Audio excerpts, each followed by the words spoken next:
So welcome back. In this video we'll be looking at the laws of indices part 2. So this follows on from my previous video where we looked at the 3 fundamental laws of indices. In this video I've got 4 more laws of indices. They're a bit less well known. We're going to be applying them through some examples, but firstly I just want to make sure that these actually make sense. So let's take the first one here. We have a to the power of minus m. And we want to try and show it equals 1 divided by a to the power of m. Now we can write minus m as minus 1 times m. So let's do this. We'll have a to the power of minus 1, and we can write this as times m here.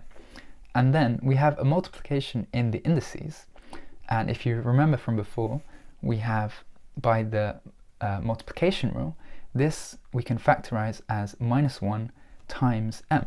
So let's do that. We have a to the power of minus 1 times m. So it's raised to the power of m. And we can do this by the multiplication law. And then we have a to the power of minus 1. Any number raised to the minus 1, that is just the reciprocal of it. So it's just 1 over that number. And we still have the power of m here. Okay, so now we can distribute this power inside the bracket. So we're going to get 1 to the power of m divided by a to the power of m. And 1 to the power of m, that's just saying we're going to multiply 1 by itself m number of times. But 1 times 1 is just 1, so this simplifies as 1 over a to the power of m. So this is exactly what we want. So this formula we can see is true. Okay, so this second formula, we can't really prove it, you just have to take it as true. But we can do a little example just to make sure it works for a specific case. So if we take a to the power of a half times a to the power of a half, we have this law here in the case m equals 2. So we can firstly write this as a times a half plus a half using the law of addition, where we can just add the indices. Half plus a half is 1, so this equals a to the power of 1. If instead we use this law, we can write this as the square root of a times the square root of a. Okay, so now we've got square root of a squared, and that just cancels out, so we are left with a as well. So we can kind of see this result holds for this case, so it's just to give you some intuition. Okay, so for the third law, we need to show that a to the power of n over m is the nth root of a to the power of n. And we can use the previous laws to actually prove this is correct. So we can write a to the power of n over m as a to the power of 1 over m times n, right? So n times 1 over m is n over m. And then we can use the multiplication law in reverse. So this is the same as a to the power of 1 over m, and we put brackets here, and we multiply it by n. So this is the same as this over here. And then we're just going to plug in this law right here. So this one says that a to the power of 1 over m is the nth root of a, and we still have the power of n there. And that's exactly what we want to show, okay? So we've just proved that this law holds as well.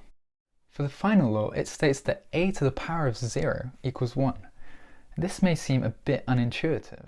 So any number raised to the power of 0 is equal to 1. We can't really prove this, but let's just do a little example to see why it might be true. If we have a to the power of 0 times a to the power of 0, well, by this law, that's just saying 1 times 1, which equals 1. But we can also use the addition rule on these two exponents. So we can just write this as a times a to the power of 0 plus 0 by the addition rule. And we know that 0 plus 0 is 0, so we get back a to the power of 0, and this law is saying, well, this is actually just 1. So we see that these two do actually match up. So we can kind of see that multiplying by 1 corresponds to adding zeros in this power. So this is kind of why this law holds. Okay, so now let's test these laws on some examples, make sure we understand how to use them. So first example, we have 81 to the power of a half. So there's a couple ways we can go about this. Let's start using this law right here with m equals to 2. This is the same as saying the square root of 81. We don't normally put the 1 there, but I'll just write it anyway. So we have the square root of 81. Luckily, 81 is actually a square number. So 81 equals 9 squared. And then we have that the square root and the squared, they just cancel out. So we get 1, and this is our answer. But there's also another way we can do this. We can just say that actually 81 is 9 squared. So let's start by writing that. So this equals 9 squared to the power of a half. And then by the multiplication law, we just multiply 2 and a half, and we get 1 again. So there's 2 different ways of getting to the same answer. So you can be a bit more creative with how you solve these problems. Okay, so next example we have 4 to the power of minus 2. So that doesn't look too bad. We can just write this using the first law. With m equals to 2, we have 1 over 4 to the power of 2, right? So a equals 4, m equals 2, and then we have 1 over 4 to the power of 2, but 4 squared is just 16. So this just simplifies as 1 over 16. So that's how to use the first law. So now we have a bit of a trickier one. We have a fraction, 27 over 8, raised to a fractional power, so raised to the power of 3 over 2. This looks a bit scary, but we can just use our laws here to simplify this. Let's use this law right here, and we're going to have n equals 2, m equals 3. So we have the cube root of this fraction, 27 over 8. Then n equals 2, so we still have this squared here. And now this may look like a dead end, but in fact the numbers in this cube root are actually cube numbers themselves. So this does simplify. We have the cube root, 27 is 3 cubed, and 8 cubed is 2 cubed. So that's quite nice. And then we still have the squared here. But now the cube root and the cubes inside the cube root, they just cancel out.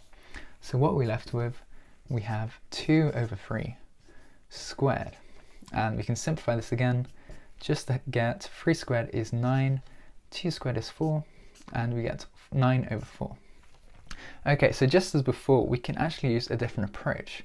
If instead we just start off by saying 27 over 8 is 3 cubed over 2 cubed, and then we have to raise to the power of 2 over 3. We have, well, we can simplify this using one more step. We can write 3 over 2 cubed, and then we have another power out here, 2 over 3. So using the law of multiplication, we can multiply these two indices, and in fact the 3's are going to cancel out. So again we are left with 3 over 2 squared, and just as before, this just equals 9 over 4. So this definitely works. We've proved it 2 different ways. And one final little example, just want to check to make sure that we know that 3 to the power of 0, what does this equal? Well, according to this law, any number to the power of 0 is just 1. So that's another quick little result. There you go.